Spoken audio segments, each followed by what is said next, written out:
2023년 4월 23일 저한광성교회 주일 예배 시작하겠습니다. 사랑과 은혜가 풍성하신 아버지 하나님, 완성될 하나님 나라를 기다리는 순례자로 살고 있는 우리에게 은혜를 베풀어 주옵소서. 우리는 부르심의 사명을 다하기 위하여 오늘도 예배의 자리에 나와 영혼의 바른 길을 깨닫고자 합니다. 이 시간 우리에게 하늘의 지혜를 내려주사 어두운 세상 속에서 진리의 빛을 따라가게 하옵소서.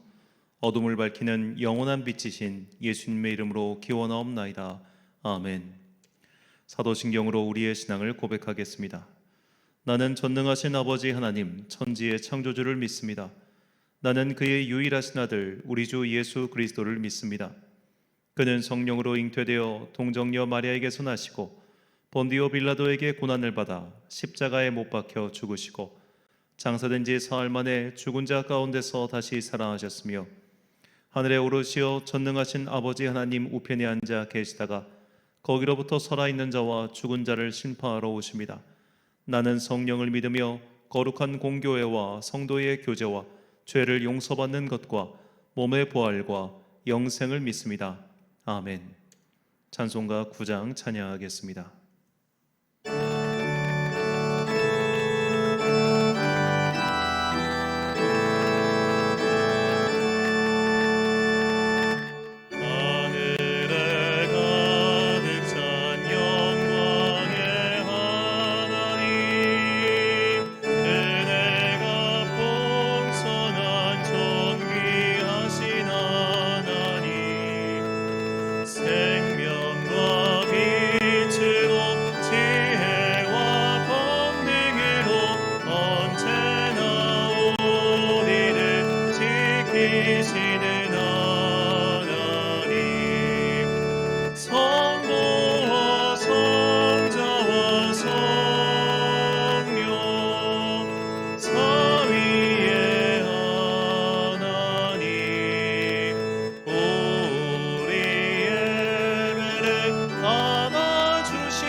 생명의 하나님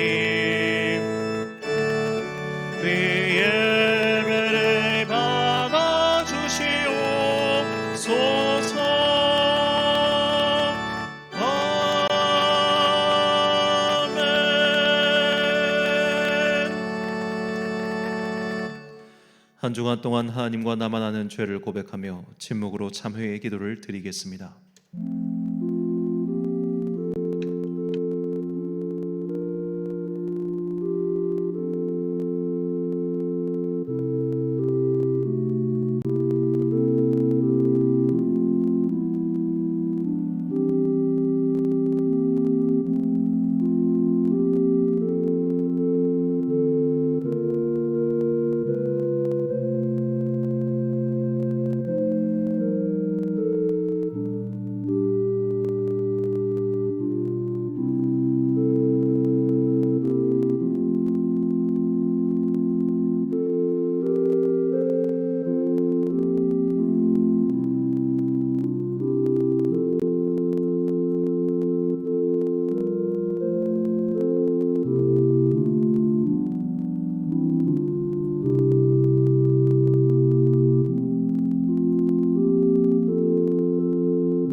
다 함께 공동기도를 드리겠습니다. 사랑과 은혜가 풍성하신 아버지 하나님, 어제나 오늘이나 변함없이 우리를 사랑하시고 지금까지 은혜 가운데 보호하여 주신 은혜를 찬양합니다. 오늘도 거룩한 주일을 맞이하여 이 예배의 자리로 인도하사 찬양과 경배를 드릴 수 있게 해주시니 또한 감사합니다. 세상을 향해 분주했던 우리의 마음을 내려놓고 영과 진리로 정성을 다해 예배드리는 자녀가 되게 하옵소서. 나 자신을 쳐서 복종시키는 거룩한 산제물의 예배를 드리길 원합니다. 지난 한 주간 저희들은 주님의 자녀로서 온전히 살지 못했습니다. 흔들리는 부평초처럼 죄와 욕망의 파도에 삼켜져 흔들리고 말았습니다. 우리 몸에 덕지덕지 붙어있는 죄의 흔적을 성령님의 불로 깨끗이 씻어주시고 긍휼히 여기사 믿음의 반석 위에 굳건히 세워 주옵소서.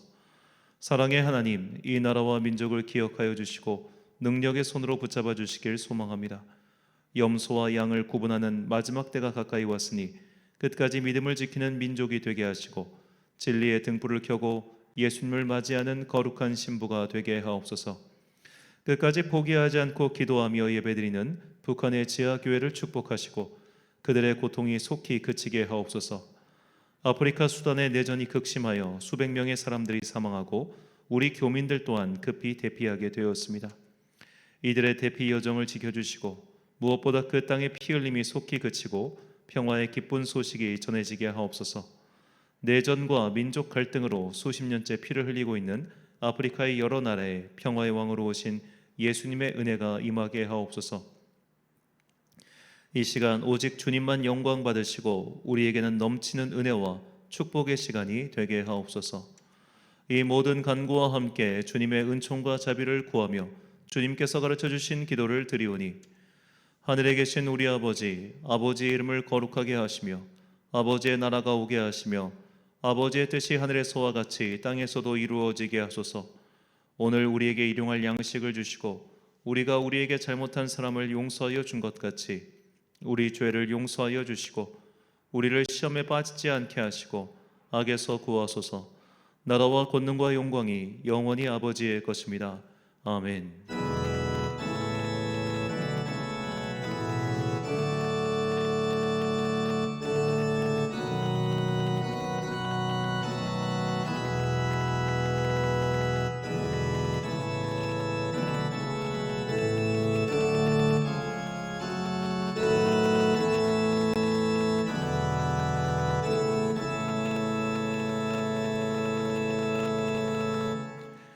사제의 말씀 선포하겠습니다. 그 기쁘신 뜻대로 우리를 예정하사 예수 그리스도로 말미암아 자기의 아들들이 되게 하셨으니 우리는 그리스도 안에서 그의 은혜의 풍성함을 따라 그의 피로 말미암아 속량 곧 죄사함을 받았느니라.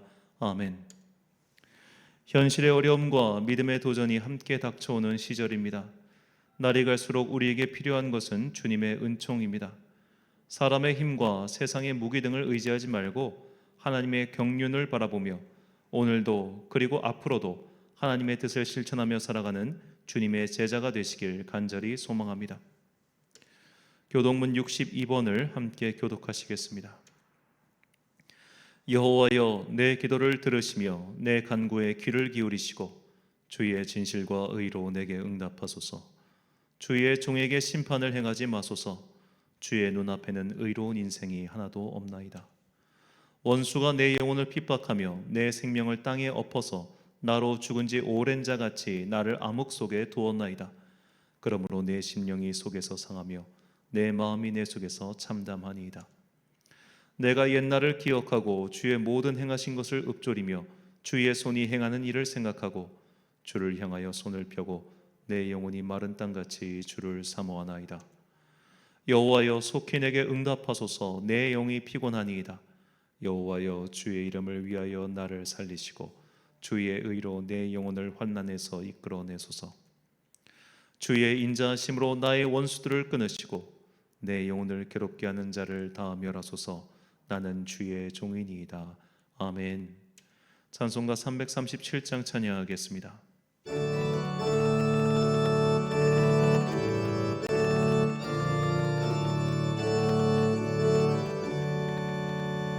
내 모든 시험 무거운 짐을 주 예수 앞에 아뢰이며 근심에 쌓인 날 돌아보사 내 근심 모두 맡으시네.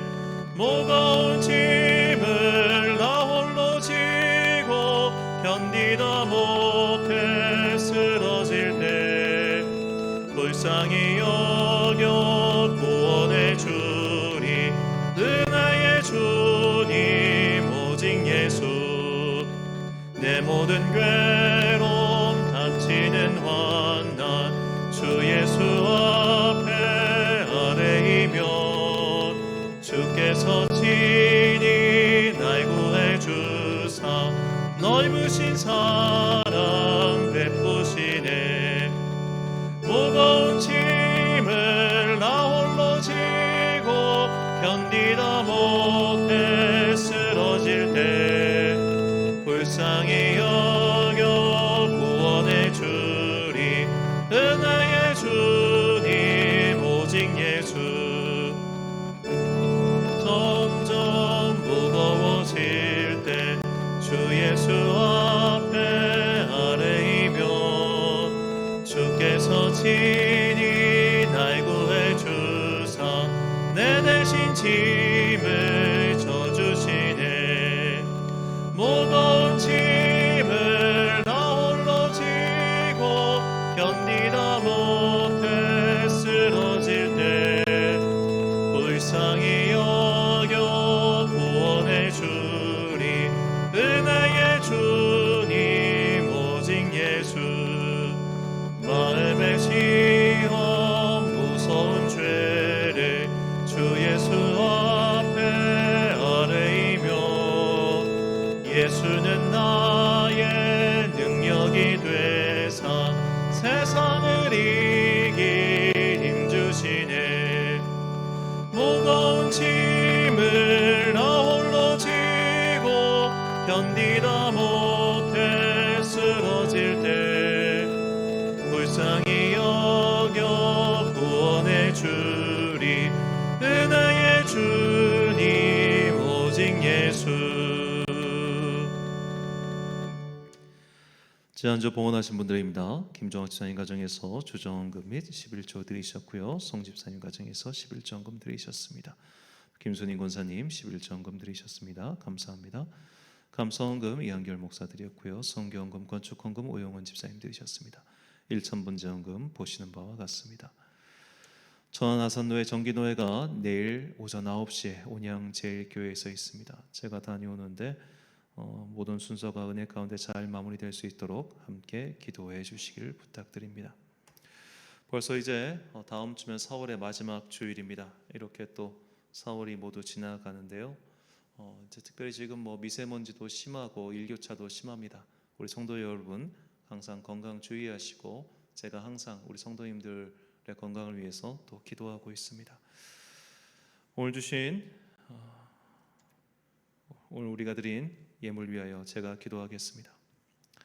사랑과 은혜가 충만하신 아버지 하나님, 하루를 살아간다고 하는 것이 주님의 은혜가 아니고선 살 수 없음을 겸손하게 고백하는 이 주일 아침입니다. 우리 마음은 내 마음대로, 내 뜻대로, 내 계획대로 일들이 되지 않다 보니 짜증나는 순간도 많고 답답한 때도 참 많습니다. 나의 짜증이 누군가에게 전염되어 다시 또 짜증이 계속해서 반복되는 이런 험난한 인생사를 살아가는 동안 우리의 마음이 주님 앞에서 다시 한번 바르게 정립될 수 있도록 이 시간 성령의 은혜를 부어 주옵소서. 메말라가서 쩍쩍 갈라져 가는 내 영혼의 마음밭에 주님께서 성령의 생수를 대어 주시옵고, 그리하여 그 영혼밭에서 작은 복음의 씨앗, 소망의 씨앗이 자라게 하여 주옵소서. 세상을 살아간다는 것은 우리의 영혼이 거칠어진다는 것을 뜻하오니 이 세상 살이를 동안 거칠어진 우리의 영혼이 이 시간 성령의 은혜로 말미암아 조금씩 가다듬어지고 옥이 되고 아름답게 변할 수 있도록 우리를 불쌍히 여겨 주옵소서.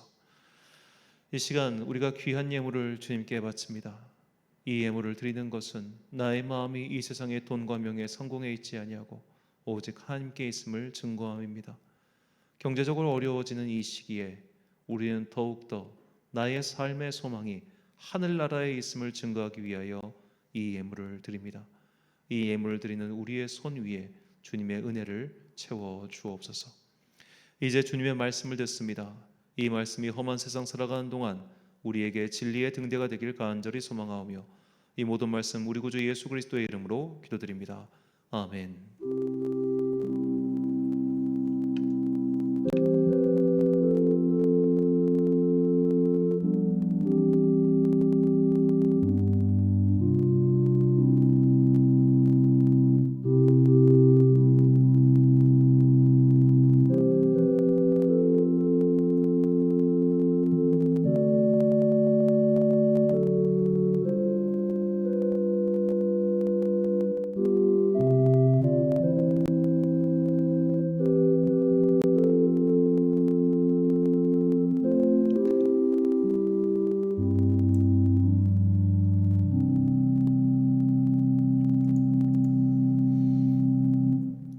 오늘 우리에게 주신 하나님의 말씀 구약성경 욥기 42장 1절부터 11절까지 말씀입니다. 욥기 42장 1절부터 11절까지의 말씀 이제 봉독하겠습니다. 하나님의 말씀 경청하십시오. 욥이 여호와께 대답하여 이르되 주께서는 못하실 일이 없사오며 무슨 계획이든지 못 이루실 것이 없는 줄 아오니 무지한 말로 이치를 가리는 자가 누구이니이까. 나는 깨닫지도 못한 일을 말하였고 스스로 알 수도 없고 헤아리기도 어려운 일을 말하였나이다. 내가 말하겠사오니 주는 들으시고 내가 주께 묻겠사오니 주여 내게 알게 하옵소서. 내가 주께 대하여 귀로 듣기만 하였사오나 이제는 눈으로 주를 배옵나이다. 그러므로 내가 스스로 거두어드리고 티끌과 재 가운데서 회개하나이다. 여호와께서 욥에게 이 말씀을 하신 후에 여호와께서 대만 사람 엘리바스에게 이르시되 내가 너와 내 두 친구에게 노하나니 이는 너희가 나를 가리켜 말한 것이 내 종 욥의 말같이 옳지 못함이니라. 그런즉 너희는 수소 7과 수장 7을 가지고 내 종 욥에게 가서 너희를 위하여 번제를 드리라. 내 종 욥이 너희를 위하여 기도할 것인즉 내가 그를 기쁘게 받으리니 너희가 우매한 만큼 너희에게 갚지 아니하리라. 이는 너희가 나를 가리켜 말한 것이 내 종 욥의 말같이 옳지 못함이라. 이에 대만 사람 엘리바스와 수아 사람 빌닷과 나아만 사람 소발이 가서 여호와께서 자기들에게 명령하신 대로 행하니라. 여호와께서 욥을 기쁘게 받으셨더라. 욥이 그의 친구들을 위하여 기도할 때 여호와께서 욥의 곤경을 돌이키시고 여호와께서 욥에게 이전 모든 소유보다 갑절이나 주신지라.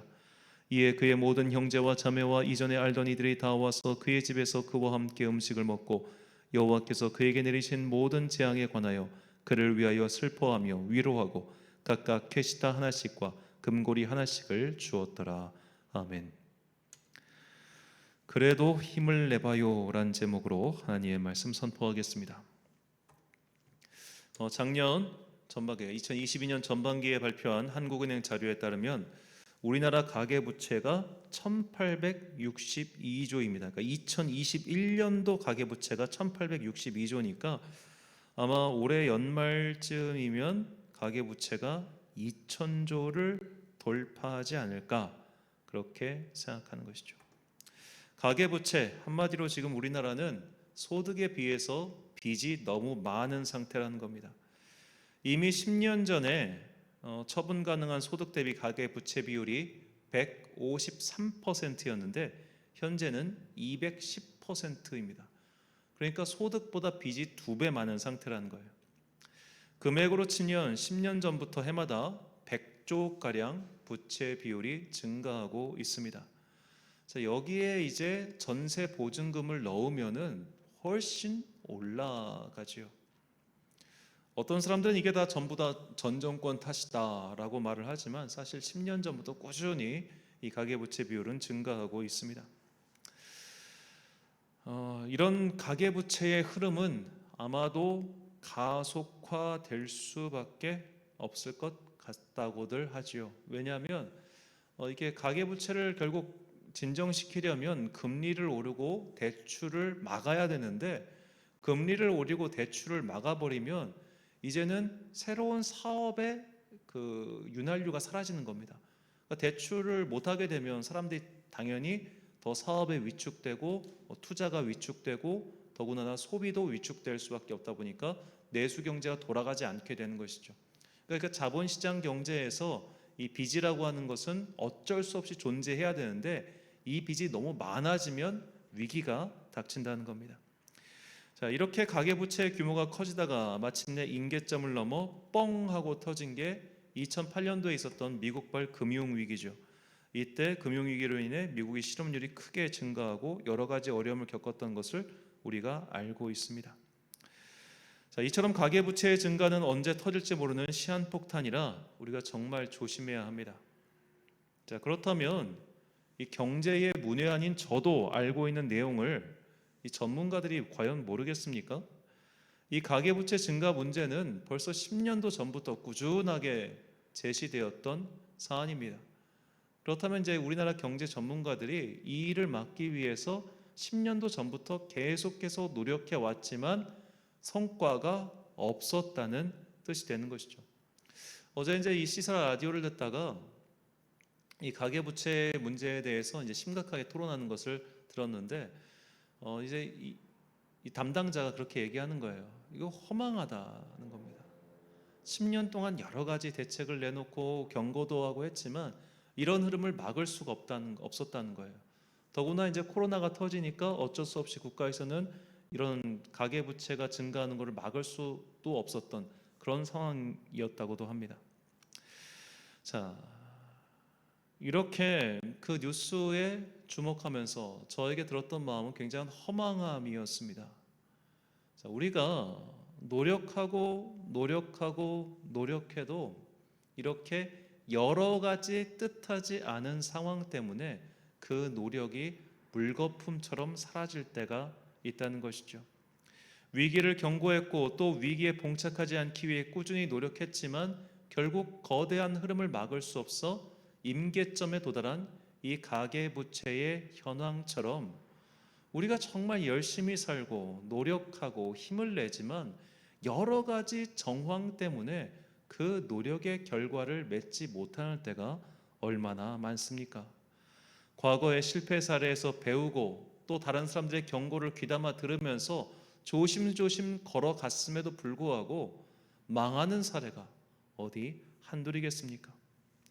이런 거시경제 위기로 인해 맞이하는 개인의 파산 등을 생각해 보십시오.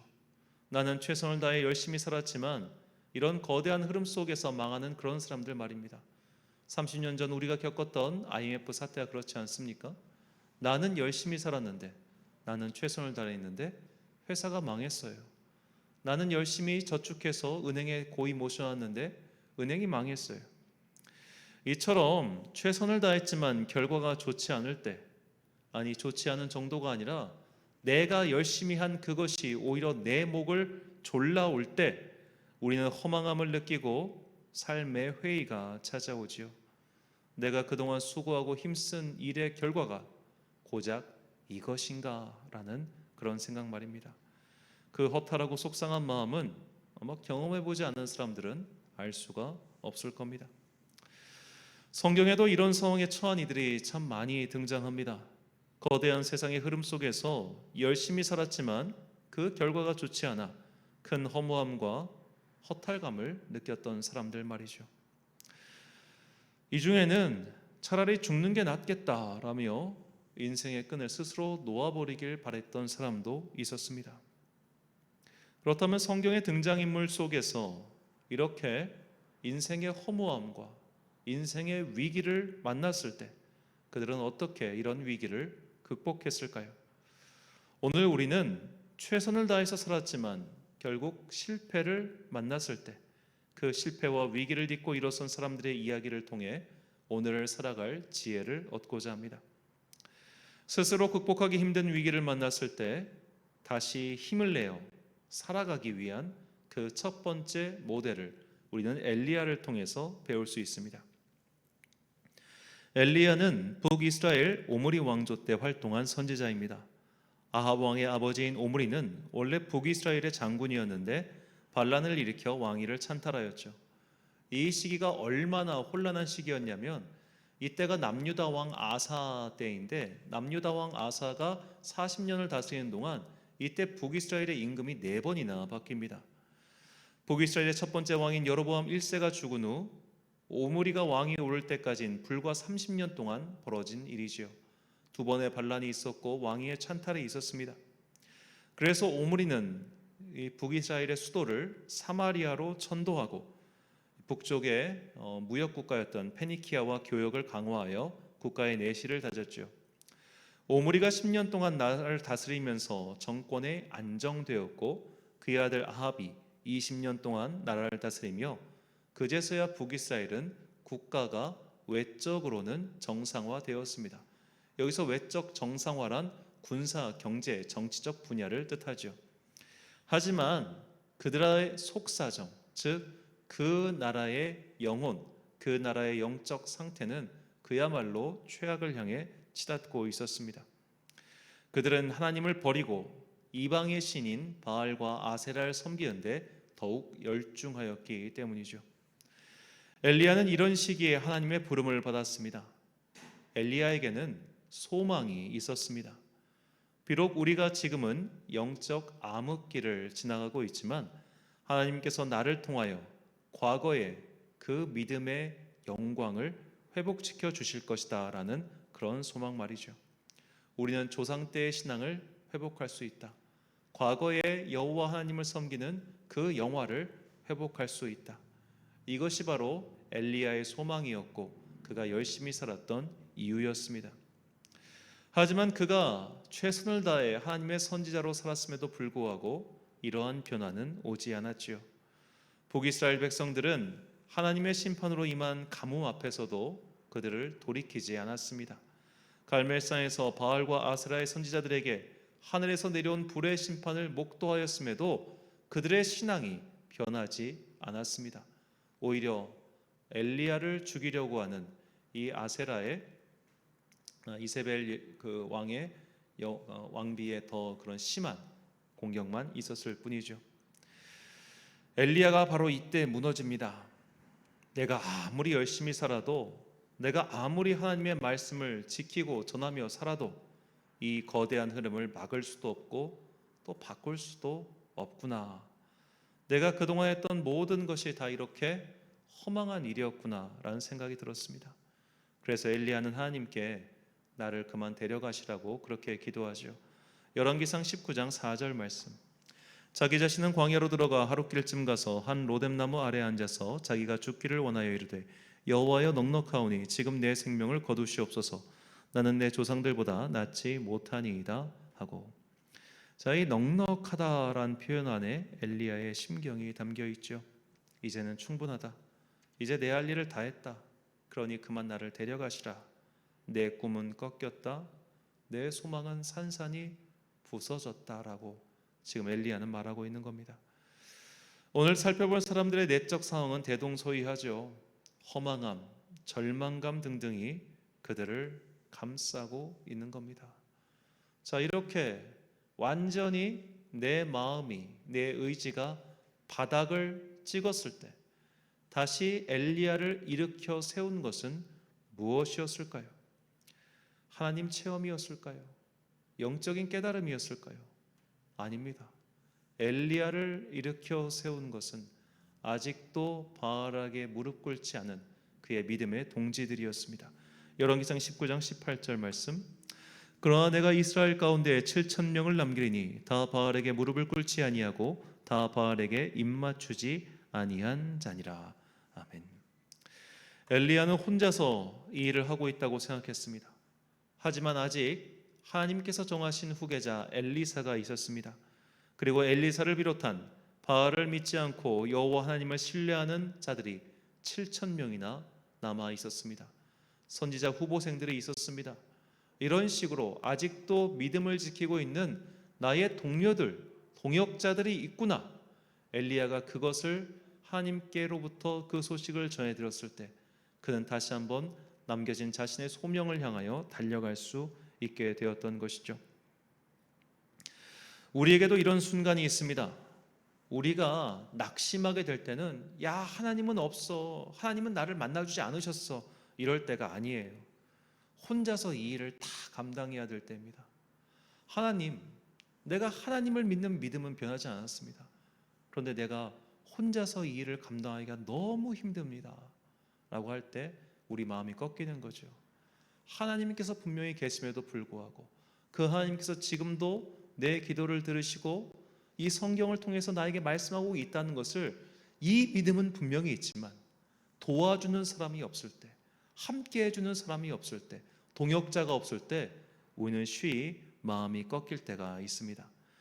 인간은 낙심할 때 무너지는 게 아니라 외로울 때 무너지지요. 그래서 예수님은 제자들을 파송하실 때 335 짝을 이루어 보내셨습니다. 혼자서 가면 낙심한 일이 생겼을 때 무너지기 쉽기 때문이죠. 그래서 바울은 항상 혼자서 다니지 않고 동역자들을 대동하고 움직였습니다. 고통은 나누면 반이 되고 기쁨은 나누면 배가 된다고 하지 않습니까? 이것이 바로 교회의 존재의 이유입니다. 교회는 믿음의 순례길을 가는 자들이 서로 격려하며 힘을 얻어 끝까지 자신의 소명을 다할 수 있도록 돕는 하나님의 손과 발입니다. 히브리서 기자는 이 교회의 사명, 곧 성도들의 사명을 다음과 같이 선포합니다. 히브리서 10장 23절부터 25절까지 말씀입니다. 또 약속하신 이는 미쁘시니 우리가 믿는 도리의 소망을 움직이지 말며 굳게 잡고 서로 돌아보아 사랑과 선행을 격려하며 모이기를 패하는 어떤 사람들의 습관과 같이 하지 말고 오직 권하여 그날이 가까움을 볼수록 더욱 그리하자. 아멘. 스스로 극복하기 어려운 일을 만났을 때 그것을 이기는 첫 번째 방법은 바로 서로 격려하기입니다. 자기 자신을 스스로 격려하기에는 분명히 한계가 있습니다. 아무리 혼자서 그래 힘내자, 그래 희망을 가지자라고 생각해도 절망감은 금세 우리를 엄습해 오지요. 그때 우리를 다시 일으키는 것은 옆에 있는 사람, 곧 동역자입니다. 그 동역자가 우리를 일으켜 세웁니다. 그 동역자가 우리를 움직이게 합니다. 우리가 믿음의 선한 교제를 계속해야 하는 이유는 바로 동역자가 필요하기 때문입니다. 힘겹고 어려운 세상살이에서 믿음의 동역자들과 함께 손을 맞잡고 작금의 어려운 믿음의 현실을 돌파하는, 그래서 마침내 그리스도께서 예비하신 승리의 면류관을 취하는 여러분과 제가 되시길 간절히 축원합니다. 자, 두 번째로 우리가 살펴볼 인물은 느헤미야입니다. 느헤미야는 페르시아에서 태어난 유대인이죠. 그가 페르시아의 왕 아닥사스다에게 유대 총독으로 임명받은 때는 기원전 445년입니다.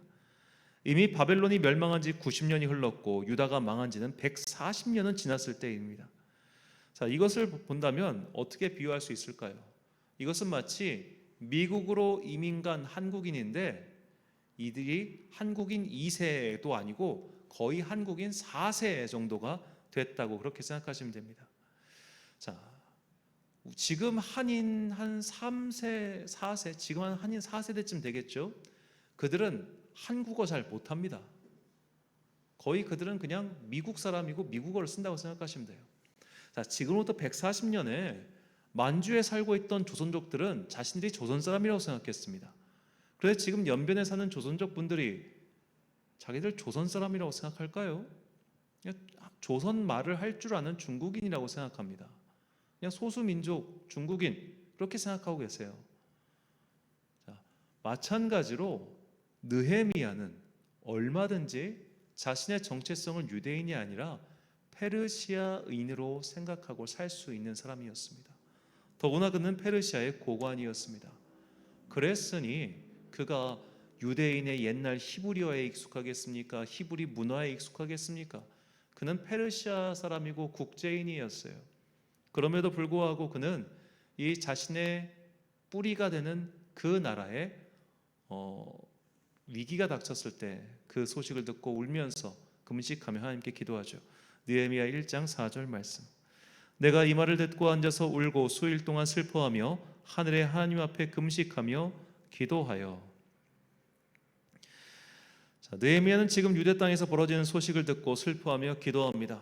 그래서 페르시아 왕에게 부탁해서 자신을 유대 땅에 보내달라고 간청하죠. 왕은 그의 부탁을 들어주었습니다. 그렇게 느헤미야는 유대의 총독이 되었고 무너져진 예루살렘 성벽을 재건하고 에스라와 함께 성전의 예전을 회복시킵니다. 자, 이 모든 과정에서 느헤미야는 자신의 영달 때문에 이 일을 시작한 게 아닙니다. 이미 페르시아에서 오를 만큼 올랐습니다. 유대의 총독 그거 한다고 해서 자신의 커리어에 한 줄 그어질 일 전혀 없습니다. 자신은 이미 유대 땅에 머물러 있던 토착민들과 그리고 그 이전에 이제 페르시아가 바벨론이 망하고 페르시아에서 이제 다시 돌아간 그 포로 세대와도 너무 차이가 많이 납니다. 100년이 넘게 흘렀어요. 나와는 아무 상관없는 사람들이라고 그렇게 치부하고 눈 감아도 자기에게 아무런 지장이 없지만 느헤미야는 정말로 하나님을 사랑하는 마음으로 그리고 하나님께 선택하신 그 민족을 사랑하는 마음으로 그곳으로 가서 그곳에서 총독의 일을 수행하죠. 그가 총독의 일을 그냥 한 것이 아닙니다. 그는 12년이 넘는 세월 동안 총독의 녹을 받지 않고 일하지요. 느헤미야 5장 19절 말씀. 내 하나님이여 내가 이 백성을 위하여 행한 모든 일을 기억하사 또한 유대 땅 총독으로 세움을 받을 때 곧 아닥사스다 왕 제20년부터 제32년까지 12년 동안은 나와 내 형제들이 총독의 녹을 먹지 아니하였느니라. 아멘. 자, 그는 12년 동안 급여를 받지 않고 자비량으로 일했습니다. 지금 세금을 거둘 수 없을 정도로 가난한 이 유대 상황에서 자기까지 월봉을 받으면 운영이 힘들다고 판단, 무려 12년을 그냥 무보수로 일한 것이죠. 그가 아무리 페르시아 고관 출신이고 나름 쌓아놓은 자금이 있었다고 해도 이게 보통 어려운 일은 아닐 겁니다. 자, 예를 들어 우리나라에서 대통령 자리에 오른 사람 중에 굳이 그 대통령 월급이 정말로 나에게 결정적으로 중요한 사람은 거의 없습니다. 그 월급 받으나 안 받으나 상관없을 거예요. 그래도 이명박 대통령 제외하고 월급 다 받았습니다. 왜 그랬을까요? 그게 다른 거예요. 사람이 돈을 받을 수 없는 환경에서 돈을 안 받고 일하는 것, 그건 무보수 봉사지 않습니까? 그 봉사도 하루 이틀입니다. 하루 이틀. 그걸 12년 동안 풀타임으로 일하면서 녹을 받지 않고 일했다? 우리가 주일 봉사도 12년 하면 지겨운데 풀타임 일을 무보수로 12년 하면 그 마음이 어떻겠습니까? 그가 이렇게 정말로 노력할 수 있었던 그 힘, 그가 이렇게 정말로 수고하고 그리고 심지어 그가 한 수고한 것에 대해서 뚜렷한 대가조차 오지 않았어요. 오히려 그를 암살하려고 했고 그를 모욕하는 사람들이 있었고 그에 대해서 험담하는 사람들이 많았습니다. 그를 방해하는 세력들이 훨씬 많았지 그에게 고마워하는 사람들은 오히려 별로 없었죠. 그는 외로웠고 힘들었고 괴로웠을 겁니다. 그럼에도 불구하고 그가 끝까지 이 일을 할 수 있었던 것은 그가 하나님께 받은 사명이 있었기 때문이죠. 사명이 있기에 그는 외로워도 포기하지 않았습니다. 사명이 있기에 그는 돈이 없어도 좌절하지 않았습니다. 그는 그 사명을 붙들었고 그리고 자신이 그 사명을 완수하였을 때 주님께서 그에게 주실 은혜를 기다리고 있었던 사람이죠.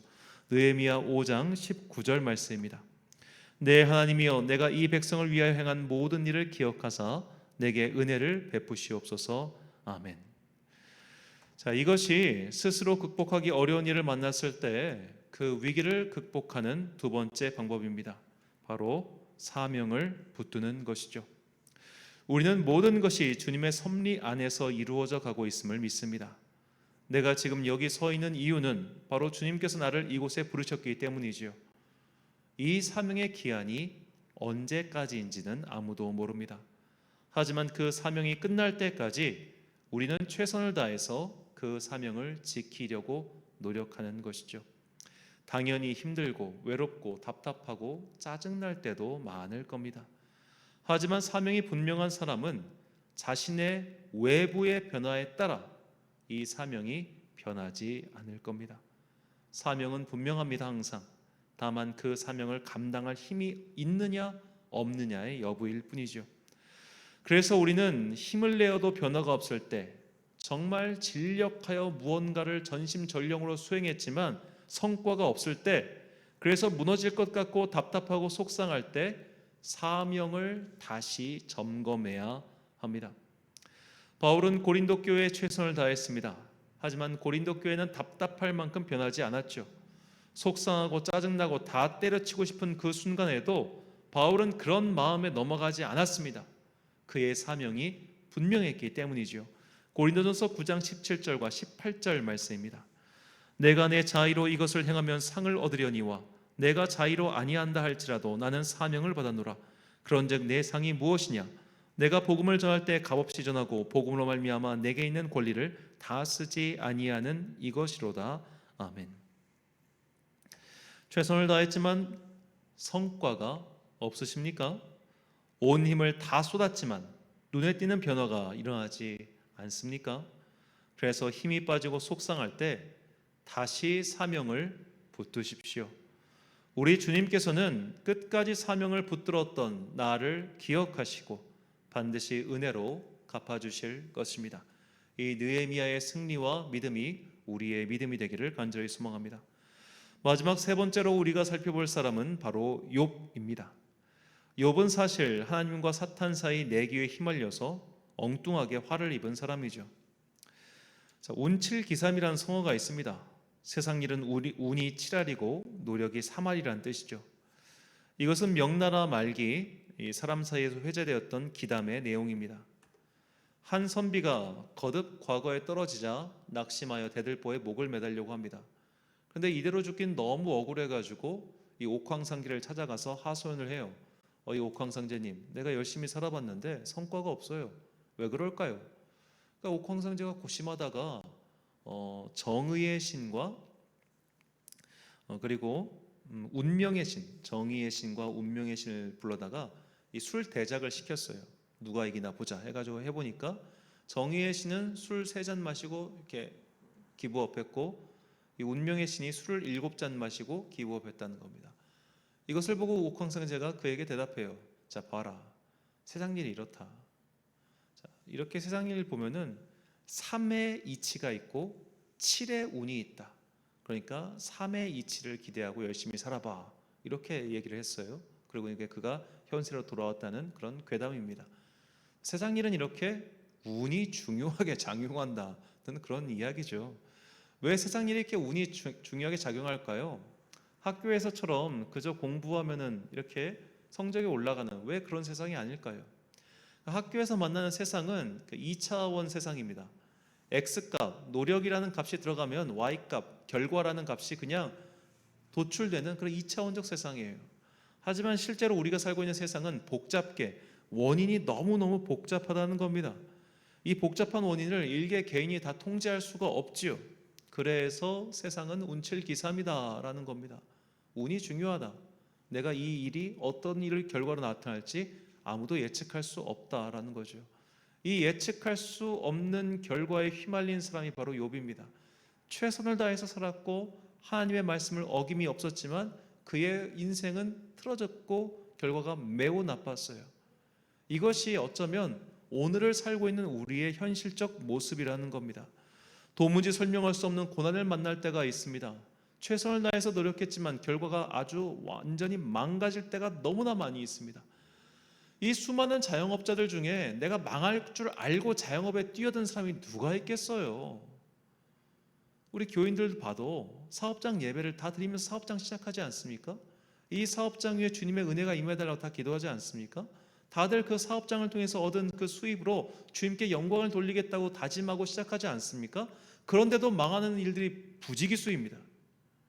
내가 죄를 지어서 망한 것도 아닙니다. 내가 무언가를 실수해서 망한 것도 아닙니다. 그저 이 세상의 흐름이 망하게 될 수밖에 없는 순간이 얼마나 많냐 이 말이에요. 자, 이렇게 인생에서 도무지 설명할 수 없는 고난을 만났을 때 사실 친구도 현명한 사람의 조언도 심지어 가족의 위로조차도 귀에 들어오지 않습니다. 그 정도로 심한 낙심한 마음이 욥에게 온 것이죠. 그리고 또 우리에게도 그렇게 올 때가 있습니다. 자, 이때 욥은 하나님과 대면하기를 청합니다. 하나님 말고는 내 상태, 내 상황에 대해서 속 시원하게 대답할 분이 없다고 생각했기 때문이죠. 하지만 정작 하나님을 그가 만났을 때 하나님께서는 왜 욥이 고난을 당했는지 그 이유를 전혀 설명하지 않으십니다. 그저 말씀하시기를 너는 이 복잡한 세상을 절대로 다 이해할 수 없는 미약한 존재에 불과하다라고 하셨을 뿐입니다. 욥은 고난의 이유에 대해서, 내가 당하는 고난에 대해서 설명을 구했습니다. 하지만 하나님은 그의 존재의 미약함에 대해서만 말씀하셨을 뿐입니다. 단지 그뿐이었지만 욥은 그 하나님의 말씀을 듣고 회복합니다. 본문 5절과 6절 말씀. 내가 주께 대하여 귀로 듣기만 하였사오나 이제는 눈으로 주를 배움나이다. 그러므로 내가 스스로 거두어드리고 티끌과 재 가운데서 회개하나이다. 아멘.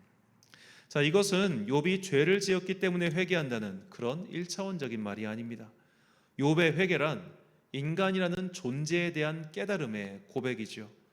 하나님을 만나는 것이 그래서 중요합니다. 하나님을 만난다는 것은 내 인생의 의문에 대한 답을 얻는다는 뜻이 아닙니다. 내 인생 문제가 해결받는다는 것도 아닙니다. 하나님, 이 성경 말씀이 전하는 그 하나님, 이 진리가 선포하고 있는 그 하나님이 살아계심으로 말미암아 나에게 소망이 생기는 거예요. 아, 하나님은 살아계시구나. 그리고 성경이 말하고 있는 이것이 결코 거짓이 아니구나. 이 하나님을 만남으로써 내 인생의 문제가 해결되는 것이 아니라 더 정확하게 말하자면 이 문제를 해결하고 이겨낼 수 있는 방법이 있음을 깨닫게 된다는 거예요. 하나님을 만났어? 고난이 해결된다? 이게 아니라 고난을 이겨낼 수 있는 방법을 성경을 통해 배울 수 있게 된다는 겁니다. 과거에도 그 말을 분명히 들었겠죠. 하지만 믿기지 않았어요. 과거에도 분명히 누군가를 통해서 하나님의 말씀을 들었겠죠. 하지만 그것이 나에게 들어오지 않았어요. 하지만 하나님을 만나고 나면 비로소 그 말들이 내 귀에 들리고 비로소 진리의 말씀이 내 눈에 보이기 시작한다는 것이죠. 사람으로도 안 됩니다. 재물로도 안 됩니다. 의지로도 안 됩니다. 오직 하나님을 만남으로써만 가능한 그 무엇이 있지요. 우리는 바로 그 무엇을 깨닫고 찾기 위하여 하나님을 만나야 합니다. 이것이 스스로 어찌할 수 없는 고난과 위기를 만났을 때 이것을 극복하며 힘을 낼 수 있는 마지막 방법입니다. 하나님을 만나는 것이죠. 그래서 이사야 선지자는 우리가 하나님을 구하고 찾고 반드시 만나야 한다며 다음과 같이 권면합니다. 이사야 55장 6절부터 8절까지 말씀 함께 읽겠습니다. 너희는 여호와를 만날 만한 때에 찾으라. 가까이 계실 때에 그를 부르라. 악인은 그의 길을, 불의한 자는 그의 생각을 버리고 여호와께로 돌아오라. 그리하면 그가 긍휼히 여기시리라. 우리 하나님께로 돌아오라. 그가 너그럽게 용서하시리라. 이는 내 생각이 너희의 생각과 다르며 내 길은 너희의 길과 다름이니라. 여호와의 말씀이니라. 아멘. 사랑하는 천안광성교회 성도 여러분, 그리고 이 예배를 함께 드리고 계신 귀한 주님의 자녀 여러분, 인생의 고난 중에 계십니까? 감당하기 어려운 일들이 자꾸만 닥쳐옵니까? 그래도 힘을 내십시오. 지금 여러분 곁에는 분명히 이 고통을 극복하게 해달라고 기도하며 응원하는 동역자들이 있습니다. 속상하고 답답하고 짜증나는 그런 일들이 반복될 때 나를 이곳에 여기에 세우시고 부르신 하나님의 뜻을 구하십시오. 내 사명을 다시 확인하고 붙드십시오. 언젠가 반드시 갚아주시고 채워주실 하나님의 은혜를 생각하며 오늘도 눈물의 씨앗을 뿌리는 성도가 되시길 바랍니다. 마지막으로 그 무엇보다 하나님을 반드시 만나시기 바랍니다. 사람으로도 안 되고 돈으로도 안 됩니다. 그 무엇으로도 어찌할 수 없는 그 문제, 그 위기가 하나님을 만남으로써 비로소 해결의 기미가 보인다는 것을 잊지 마십시오. 문제가 해결된다는 것은 그 문제가 사라지거나 하는 것을 뜻하지 않습니다. 문제를 바라보는 나의 시선이 변하는 것입니다. 말씀과 기도로 그 문제의 답을 찾을 능력과 자세가 생기는 것이죠. 인생의 고난이 닥칠 때마다 믿음의 동료들과 함께 사명을 붙들고 하나님을 신뢰하여 기도와 말씀을 통해 답을 찾고 그리고 끝까지 힘을 내어 살아가는 승리의 그리스도인이 되시길 예수님의 이름으로 축원합니다. 기도하겠습니다. 사랑과 은혜가 풍성하신 아버지 하나님, 우리도 승리의 면류관을 얻기 원합니다.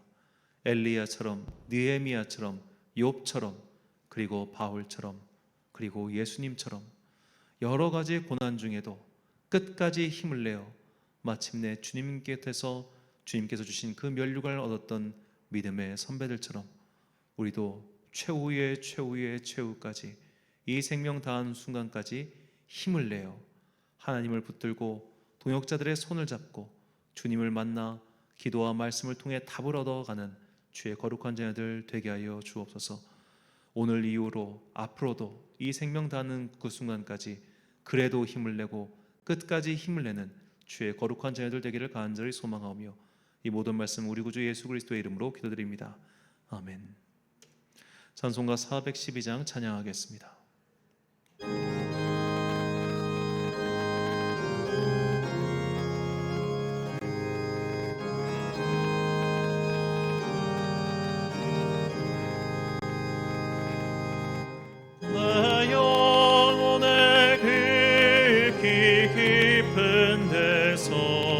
맑은 가락이 울려나네. 하늘 곡조가 언제나 흘러나와 내 영혼을 고이 사네.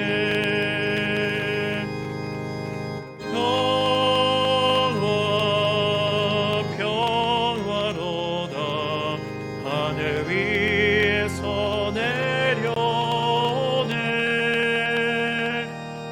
그 사랑의 물결이 영원토록 내 영혼을 덮으소서. 마음속에 솟아난 이 평안이 깊이 묻힌 노래로다. 나의 보화를 캐내어 가져갈 자 그 아무도 없으리라.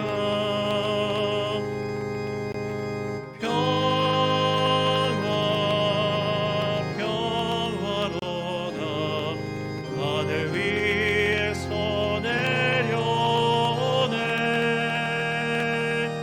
그 사랑의 물결이 영원토록 내 영혼을 덮으소서.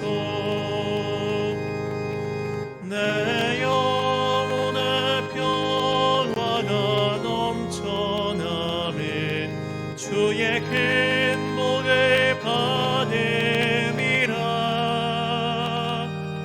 내가 주야로 주님과 함께 있어 내 영혼이 편히 쉬네.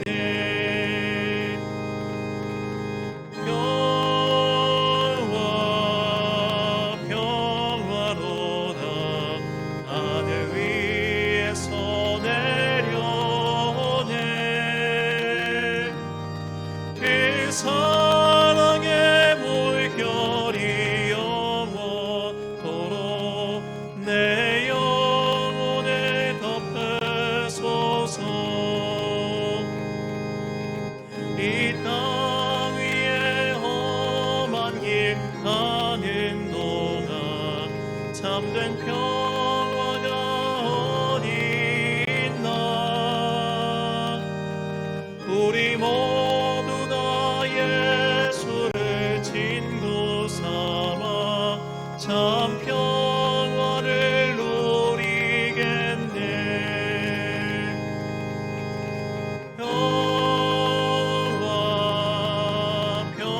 평화로다 하늘 위에서 내려오네.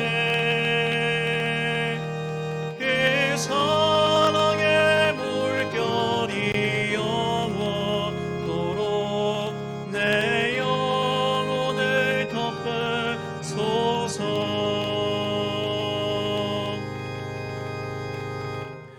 파송의 말씀 선포하겠습니다. 그래도 힘을 내십시오. 옆에 있는 사람들과 함께, 나의 믿음의 동역자들과 함께 끝까지 소명을 붙들고 힘을 내십시오. 사명을 잊지 마십시오. 나를 이곳에 부르시고 이곳까지 인도하신 주님의 뜻이 무엇인지 항상 물으며 이 소명을 끝까지 붙잡으십시오. 무엇보다 하나님을 만나십시오. 하나님을 만남으로 성경의 말씀을 통해서 그리고 기도를 통하여 인생의 답을 찾아내고 그 방법을 깨달아서 인생의 위기를 극복해 마침내 승리의 면류관을 취하는 모든 성도가 되시길 간절히 축원합니다. 축도로 예배를 마치겠습니다. 지금은 우리 주 예수 그리스도의 은혜와 하나님 아버지의 놀라우신 사랑과 성령님의 교통하심이 이제 나의 동역자들과 함께 나의 사명을 붙들고 마침내 하나님을 만나 인생의 깨달음을 얻어 그리하여 이 끝까지 나의 소명, 나의 사명 잊지 않고 그래도 힘을 내어 살아가리라 하지만은 귀한 주님의 권속들 머리머리 위에 지금부터 영원까지 함께 하시기를 간절히 축원하옵나이다. 아멘.